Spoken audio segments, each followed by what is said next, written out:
我最近特别想吃牛板筋，但是在超市那一小包就卖20-30，完了没多少肉，所以我买了300斤生板筋。我打算在家做点实惠装的，这样以后每次吃着能过瘾一点。然后为了快点把这些玩意儿都炖熟，我们把家里所有高压锅都用上了。但是这么多锅一起用实在太热了，那屋里都烧到50度了，给我热的直中暑。真的，就后来煮完所有东西到能开门的那一刻呀，我都感觉我上天堂了。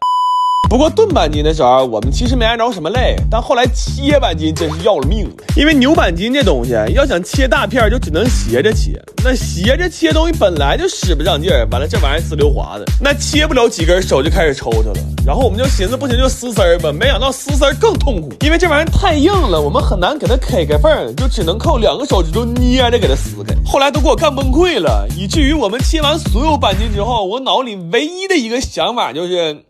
我又捡条命啊！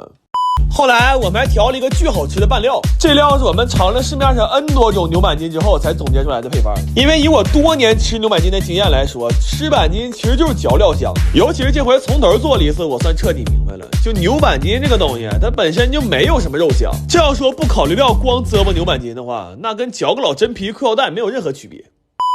最后拌的时候，为了能吃得更香，我又放了好多料和芝麻。这板筋拌完之后都好吃麻了，它现在是香辣里边还带点甜味和蒜香味，而且越嚼越有滋味。尤其是这种大片的，这肉嘟嘟的吃的实在太过瘾了。而且我发现这玩意儿不光能当零食吃啊，要是再放点香菜和洋葱丝儿，它还能做成一盘直接上桌的凉菜。不过这玩意儿好吃是好吃，就是太塞牙了。我是发现了牛板筋这东西它特别认家，就是不管我是怎么吃进去的，它到最后一定能在我嘴里找到一处属于它自己的牙缝。